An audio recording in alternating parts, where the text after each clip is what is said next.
Oi pessoal, eu sou o Alessandro e hoje eu vou comentar esse quadrinho aqui, Aquaman Volume 1. Mas peraí, Aquaman Volume 1? O Aquaman não teve 7 encadernados lançados aí nessa fase ligada ao Renascimento? Tô voltando para comentar lá o primeiro deles? Não, não é isso não. Esse encadernado aqui ele marca uma nova fase do Aquaman. Fase que a Panini resolveu assim até deixar mais explícita, que está começando agora, a partir do zeramento da coleção. Ou seja, tivemos aqueles 7 encadernados do Aquaman e agora voltamos a um número 1. Essa nova fase do Aquaman, ela não correspondeu a um zeramento lá nos Estados Unidos. Essa edição aqui, ela compila os números 43 a 47 da mensal americana do personagem. Mas nesse número 43 começa a fase capitaneada pela roteirista Kelly Sue DeConnick e pelo desenhista Robson Rocha. Essa história aqui, ela se passa imediatamente após a saga Terra Afogada, que foi um crossover entre o título da Liga da Justiça e o título do Aquaman. Esse crossover aqui no Brasil ele foi publicado na íntegra, na mensal da Liga da Justiça, nos números 5 a 8 dessa revista. Inclusive, o encadernado número 7 do Aquaman, ele não encerra a fase. Depois tem um encadernado com um crossover com o Esquadrão Suicida, que é publicado na mensal do Esquadrão Suicida, e que é afinada mensal, não há mais essa mensal, e depois um crossover com a Liga da Justiça, que é publicado na mensal da Liga da Justiça. E depois vem pra cá. Nesse crossover Terra Afogada, a Liga da Justiça e o Aquaman, eles enfrentam a ameaça de deuses do oceano oriundos de outros planetas. Esses deuses vieram para a Terra no passado e eles foram aprisionados, quase que mortos pelo Poseidon. Toda essa saga está relacionada ao passado da Atlântida. No fim da saga, não vou assim detalhar a saga aqui, o Aquaman desaparece, ele é dado como morto e isso aconteceu ao impedir um ser chamado Kraken da Morte de extirpar toda a vida na Terra. Bom, essa é a situação. Bom, Terra Afogada, esse crossover, ele esteve aquém do que o Dan Abnett desenvolveu a sua fase à frente do Rei dos Oceanos. Cara, essa fase do Abnett à frente do Aquaman realmente foi uma fase, na minha opinião, memorável, dos melhores títulos do Renascimento da DC.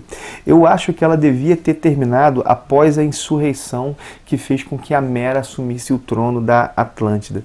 Tudo que veio depois foi feito às pressas e parece mais consequência daquilo que o Snyder desenvolve na Liga da Justiça e na saga Noite de Trevas Metal do que propriamente o que o Dan Abnett estava fazendo no Aquaman. A sensação é de uma fase meio que abortada.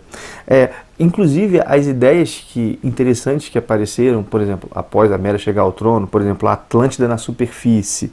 Cara, tudo isso foi conduzido a toque de caixa, assim. Tinha potencial alto, assim. Só que foi um potencial quase inexplorado. Praticamente só apareceu no crossover do Aquaman com o Esquadrão Suicida.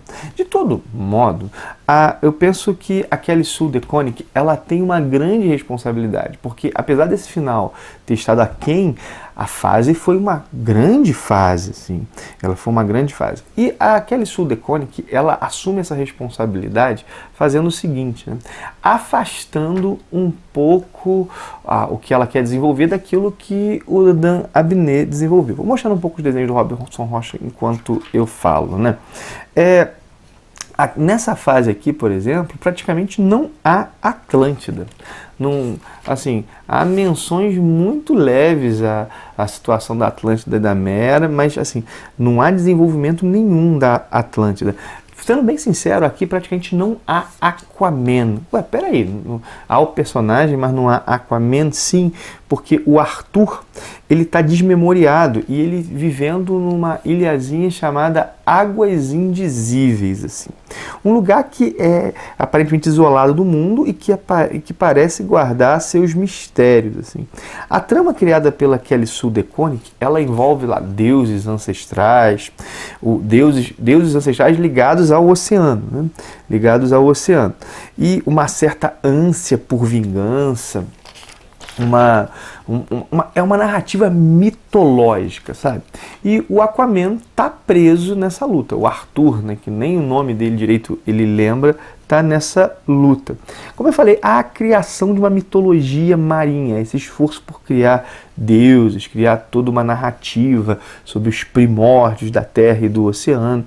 E tudo isso está ligado aos habitantes da ilha na qual o Aquaman tem vivido desmemoriado.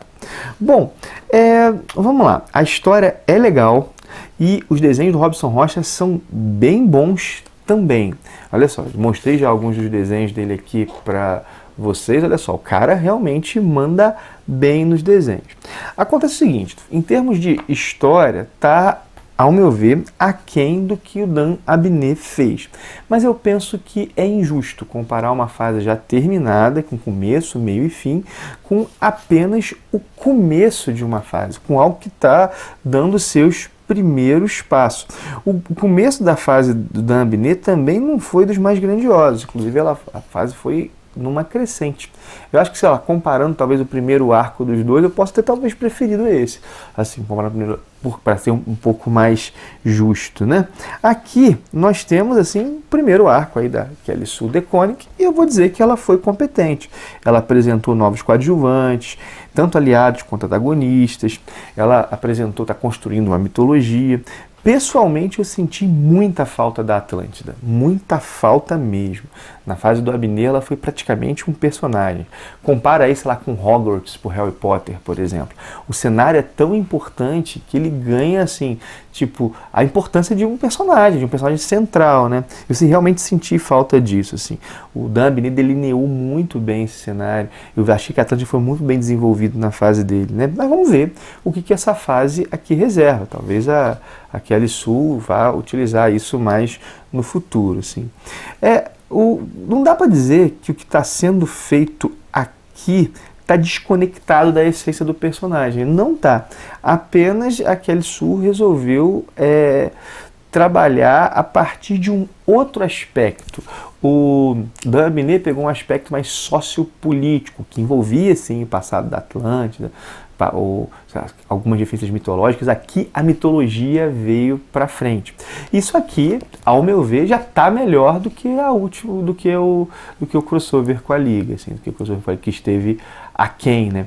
Como eu disse, a fase da Abnett foi numa crescente, chegou num pico, essa saga do Arthur deposto, a insurreição contra a Atlântida, e aí, bom, e aí depois veio os crossovers que ficaram, ao meu ver, não só aquém, mas um pouco desconectados da proposta. Bom, é isso, assim, já estou falando demais, talvez rodando até um pouquinho em círculos, mas essa é a minha visão sobre essa fase aí. O Dan Abnett fez com que o Aquaman seja um dos personagens da DC com que eu mais me importe. É sério isso, é sério isso. Bom, mas parando então, peço teu joinha, lembra do link da Amazon que eu deixo em todos os meus vídeos, caso você vá fazer uma compra entrando por esse link, ajuda demais o canal a se manter, melhorar, a gente manter aqui a independência, também a sustentabilidade do trabalho. Para você não faz diferença nenhuma, mas se você entrar comprando por esse link, para o canal faz toda a diferença. Além disso, deixa eu pensar o que mais, né? Não esquece de compartilhar o vídeo se gostou dele, mostrar para outros, é isso que faz o conteúdo do canal chegar a pessoas que, sei lá, possam curtir e chegar na nossa comunidade, aumentar isso aqui. Eu acho que é só isso. Um abração e até o próximo vídeo.